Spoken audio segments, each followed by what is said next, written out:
She didn't look dangerous. That was the entire problem. Christine Falling was a young woman from rural Central Florida with a history of epilepsy, developmental difficulties, and a personality that made people feel more inclined to pity her than fear her. She was childlike in affect, sometimes confused in her speech, and often came across as someone who needed looking after more than someone capable of posing a threat. The families who hired her as a babysitter did so partly as an act of charity, giving her a small job, a little income, a reason to feel useful. They never imagined that the pitiful, helpless-seeming young woman sitting in their living room had already begun to kill. The deaths started in 1980 in Blountstown, Florida. On her very first day babysitting 2-year-old Cassidy Johnson, the child died. Falling's account was tearful and fragmented. The little girl had simply stopped breathing, she said. The absence of obvious physical evidence, combined with a reluctance to scrutinize someone who seemed so incapable of violence, led doctors to rule the death an accident. 3 months later, in Lakeland, 4-year-old Jeffrey Davis died while in Falling's care. Again, she played the distraught caregiver. Again, a plausible-sounding medical explanation was found. Myocarditis,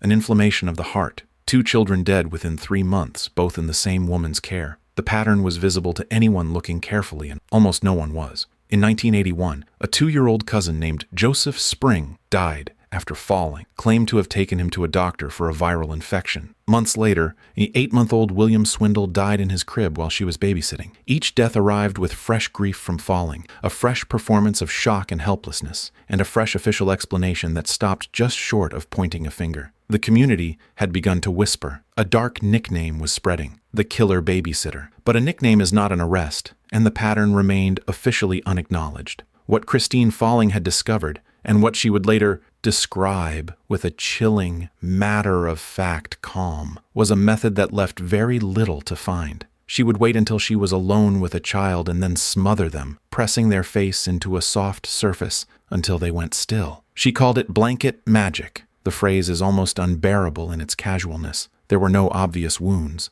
no defensive injuries. The deaths mimicked sudden infant death syndrome with enough fidelity to slip through forensic examination after forensic examination, year after year. She had turned the most common and most heartbreaking unexplained tragedy in pediatric medicine into a weapon. Her final murder was the one that finally broke the spell. In July 1982, 10-week-old Travis Coleman died in her care. This time, the autopsy was conducted by a medical examiner who was aware of the dark cloud that followed Christine Falling, and who examined the body with focused, deliberate scrutiny. He found evidence that could not be explained away. Small, telltale hemorrhages consistent only with deliberate, forceful smothering. Police brought Falling in for questioning. Confronted with findings that could not be dismissed, she confessed. She admitted to killing Travis Coleman, Joseph Spring, and Cassidy Johnson, and described what drove her with a disturbing lack of emotion. When children cried or became fussy, she said,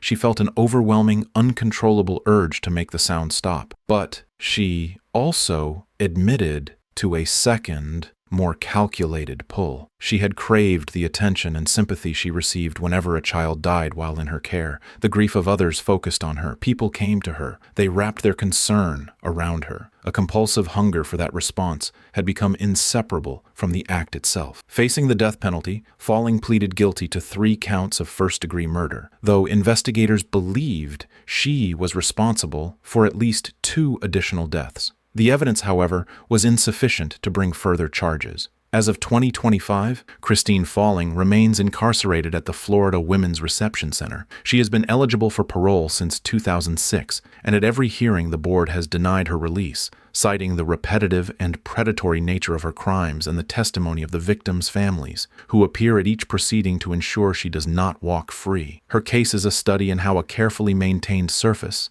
the helplessness, the pitifulness, the woman who seems more vulnerable than threatening, can serve as perfect camouflage for a predator who has learned to operate in the open. The statement came out during the investigation, drawn from the confession she gave police after her intruder story collapsed. She had told her husband, during one of their arguments, "You have your fun now, I will have mine." The prosecution would hold that sentence up at trial as the clearest possible window into premeditation. On the night of October 30th, 2012, in the quiet Chicago suburb of Naperville, Illinois, 40-year-old Elzbieta Plackowska made good on it. She murdered 2 children. One of them was her own son. To the outside world, Plackowska was a settled and unremarkable presence in the neighborhood. A Polish immigrant who had built a life in America, she was a stay-at-home mother to 7-year-old Justin, while her husband worked as a long-haul trucker. She also regularly babysat for the Dworokowski family next door, and looking after their 5-year-old daughter, Olivia. She was familiar and trusted. She was considered a kind neighbor and a reliable caregiver. No one could see what was building underneath: the isolation, the resentment toward a husband she felt had abandoned her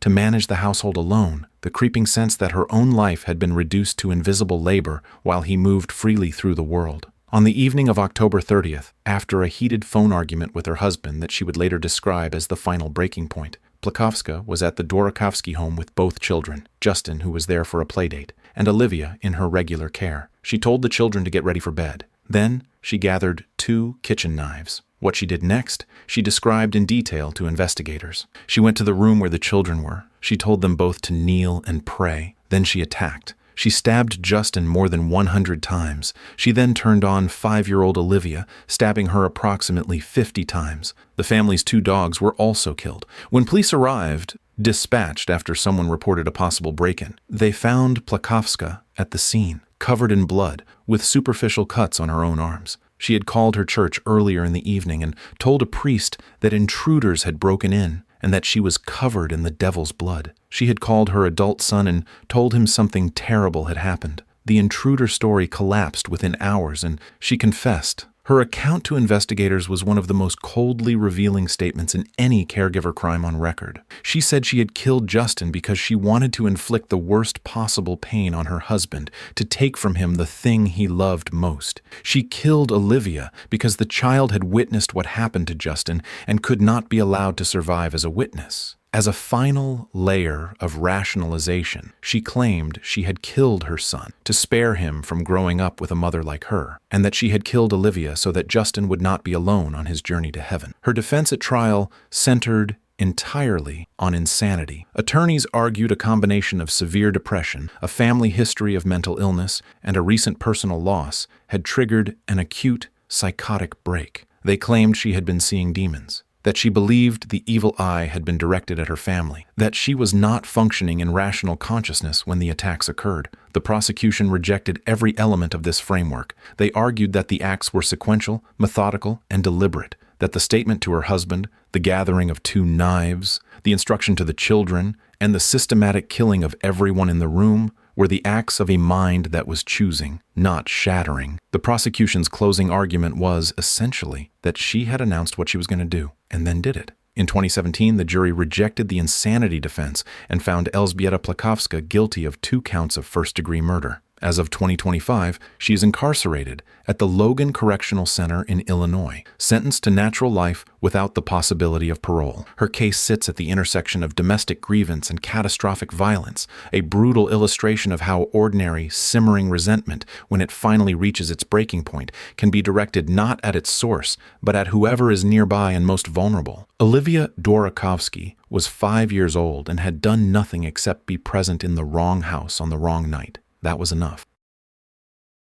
What happened outside a Moscow metro station on the morning of February 29, 2016, was so shocking, so visually incomprehensible, that many people who first heard the reports assumed they had misunderstood. They had not. A woman in a black hijab was pacing the street outside the Oktyabrskoye Pole station, screaming at passers-by and at cameras. In her raised hand, she was holding the severed head of a 4-year-old child. The child was Nastya Meshcheryakova. The woman was her nanny, Gyulchekhra Bobokulova, and she had carried the child's head there deliberately for an audience she had gone out of her way to find. For 3 years before that morning, the Meshcheryakov family had trusted Bobokulova completely. Their daughter Nastya was a child with cerebral palsy and epilepsy who required attentive, specialized care around the clock. Bobokulova, a 38-year-old woman from Uzbekistan, had proven herself patient and dedicated. The family saw a woman with a genuine bond to their vulnerable daughter. They checked her references. They watched her work. They believed they had made a careful, responsible choice. They also had no knowledge of the severe psychiatric history she had concealed from them, a diagnosis of schizophrenia she had received years earlier in Uzbekistan and never once disclosed. On the morning of February 29th, the Gyulchekhra parents left for work as they did every day, with Nastya in Bobokulova's care. Hours later, their apartment building was on fire. Emergency crews arrived to find the apartment gutted by flames. Inside, on the floor, they found a child's headless body. Bobokulova had already left the building. She had gone to the metro station. For approximately 1 hour, she remained there in full public view, holding Nastya's head and shouting at anyone who approached. She declared herself a terrorist. She yelled that she hated democracy. She screamed religious proclamations and claimed she would detonate a bomb, turning the area outside the station into a frozen, horrified standoff. Police surrounded her but were initially unable to approach safely, uncertain whether she was concealing an explosive device beneath her clothing. Cell phone footage spread across Russian news channels and social media within minutes. The image became instantly and permanently iconic. One of the most disturbing scenes any camera had ever captured in an ordinary public space. When police finally moved in and detained her, the investigation that followed tried to untangle two overlapping explanations for what she had done. Bobokulova told investigators that she had killed Nastya as an act of revenge against Russia for its military operations in Syria. She stated that she had received a divine command to carry out the act. Investigators quickly established that she had been in contact with an extremist boyfriend who had, according to authorities, systematically fed her radical ideology over a period of time. But they also documented the full severity of her untreated schizophrenia, a condition that had gone unmanaged for years, whose symptoms had been worsening, and whose delusional architecture had apparently been colonized and weaponized by the extremist framework she had absorbed. The distinction mattered enormously at trial. Was she a calculated political actor who had chosen to kill a disabled child as a deliberate geopolitical statement? Or was she a profoundly ill woman whose fractured mind had been exploited by someone with a specific agenda, leading her to an act she could not rationally evaluate or resist? The courts determined the latter. After extensive psychiatric evaluation, Bobokulova was found legally insane, a paranoid schizophrenic who was not in control of her own cognition at the time of the crime. She was not sentenced to prison. She was committed to a secure, high-security psychiatric facility for indefinite compulsory treatment. As of 2025, Gyulchekhra Bobokulova remains confined in a secure psychiatric institution in Russia. Medical reports indicate her condition has been stabilized with medication. The prospect of her ever being released is, according to those familiar with her case, effectively zero. Her crime was not born of greed, resentment, or ordinary rage. It was the eruption of a mind that had been breaking for years and that had been handed a target by someone who understood how to aim broken things. Nastya Meshcheryakova was 4 years old, nonverbal, and entirely dependent on the woman her family had trusted. She never had a chance. She stood in a Boston courtroom, 19 years old, a girl from a quiet English village, and wept as a jury found her guilty of murdering a baby. Then, 10 days later, a judge threw out the verdict. She walked free, and for the Epen family, who had buried their 8-month-old son Matthew, the nightmare never ended. The case of Louise Woodward remains one of the most contested, emotionally charged, and legally extraordinary trials in modern history. A case where the science was disputed, the public split across national lines, and the question of guilt was never truly resolved. In 1996, Sunil and Deborah Epen, both physicians living in a comfortable suburb of Boston, hired 19-year-old Louise Woodward as an au pair. She came from Elton, a small town in Cheshire, England, and arrived in America looking cheerful, capable, and eager for adventure. To the Epens, she seemed exactly right. A responsible young woman to help care for their 2 sons, 4-year-old Brendan and the youngest, 8-month-old Matthew. The arrangement felt safe and modern and ordinary. It was anything but.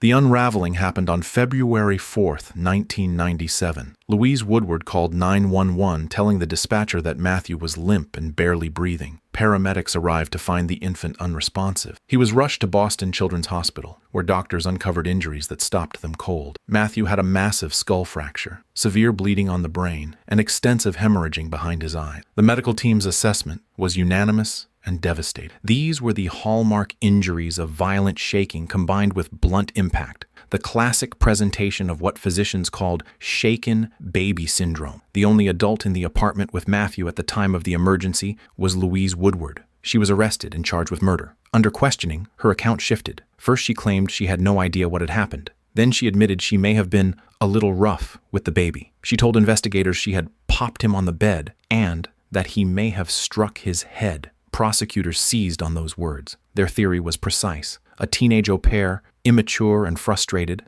annoyed by the Epan's rules and a strict curfew that clipped her social life, had shaken the baby with violent force in a moment of selfish rage. The trial became something far larger than a single courtroom proceeding. In the United States, she was depicted as a cold and callous young woman who had destroyed a family. In the United Kingdom, she became a national cause. British tabloids framed her as a naive girl, being crushed by a brutal American justice system. Her family raised hundreds of thousands of dollars for her defense. The world watched, and it chose sides. The scientific battle inside that courtroom was fierce. The prosecution's medical experts testified that Matthew's injuries were fresh, inflicted with extreme force, and that only violent shaking could account for what they had found. The defense assembled its own experts, who argued something entirely different, that Matthew had an older and pre-existing blood clot that had spontaneously rebuilt on the day of the emergency. If that was true, the injuries predated Louise Woodward's care entirely. Two sides, two realities,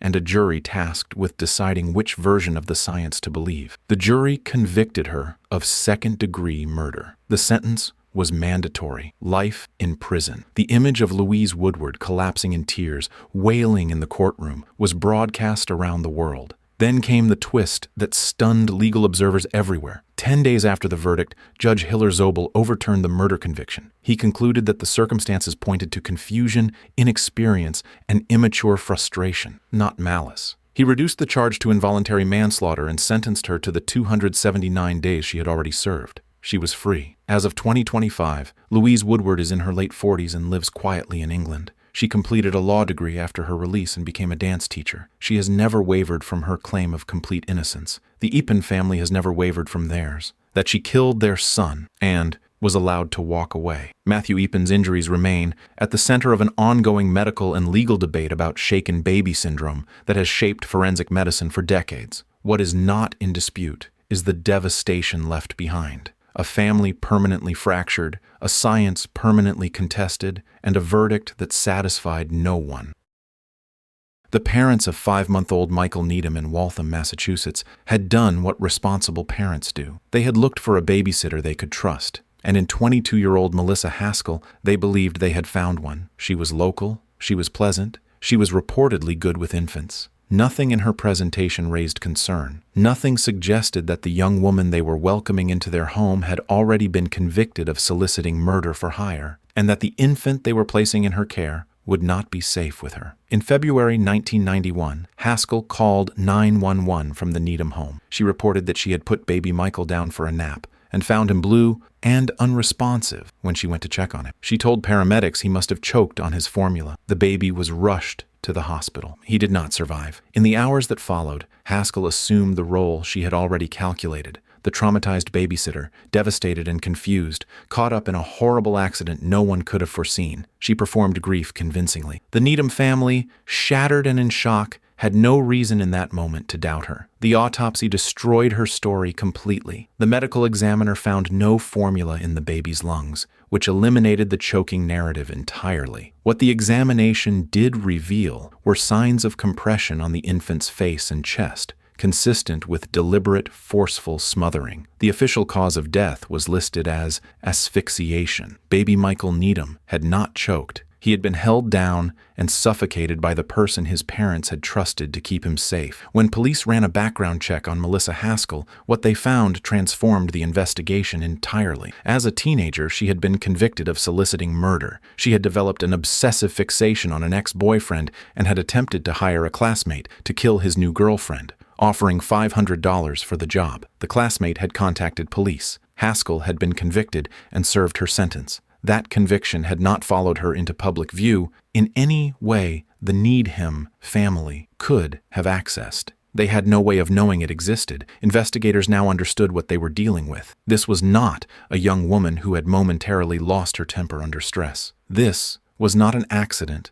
or a terrible lapse in judgment. This was a person with a documented, established pattern of choosing lethal violence as a response to inconvenience and frustration. As a teenager, she had tried to have someone killed because that person stood between her and something she wanted. As a young adult, she had killed an infant, allegedly because that infant was crying and she wanted quiet. The method had changed. According to prosecutors, the underlying logic had not shifted at all. The prosecution's theory of the crime was direct, and given her history, almost impossible to argue against. Baby Michael had been fussy and crying, as 5-month-old infants are. Haskell, a person whose documented response to being inconvenienced had already once been to arrange a killing, became frustrated. She pressed the life out of him. Then she composed herself, called 911, and spent the hours afterward performing grief alongside a family that was living inside it. At trial, prosecutors were permitted to introduce her prior conviction for soliciting murder, a decision that effectively placed every piece of physical evidence in front of the jury within the context of who Melissa Haskell had demonstrably already shown herself to be. Her defense maintained the debunked choking story throughout. It was not sufficient. The medical evidence was unambiguous, and the revelation of her criminal past constructed a portrait the jury could not dismiss. In 1992, Melissa Haskell was found guilty of first-degree murder. As of 2025, she is in her 50s and remains incarcerated at MCI Framingham, a medium-security women's prison in Massachusetts. She was sentenced to life without the possibility of parole and will die there. Her case carries one specific and sobering instruction. Background checks can only surface what has been charged and convicted, and some people are measurably more dangerous than any file makes visible. The Needham family's trust was not careless. It was placed in someone who had already demonstrated once that she was capable of arranging the death of another person, and who was then handed the keys to a home and the care of a helpless child.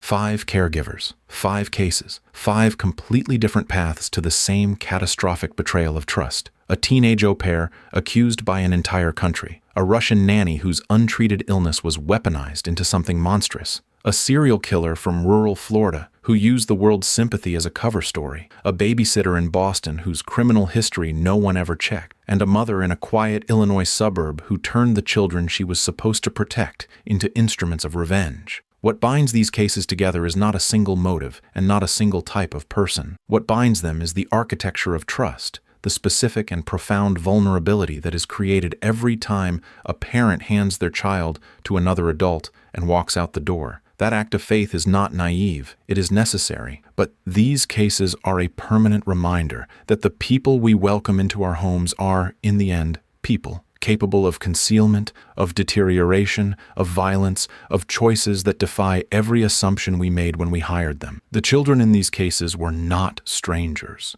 They were known. They were cared for, at least on the surface, sometimes for years. That familiarity was not a protection. In several of these cases, it was the very mechanism that allowed the danger to stay invisible for as long as it did. If these cases affected you, leave a comment below. And if you want to keep exploring the cases that the headlines missed, subscribe and turn on notifications. And here is the question I want to leave you with. Of these 5 cases, which one do you think reveals the most frightening truth about trust, and why?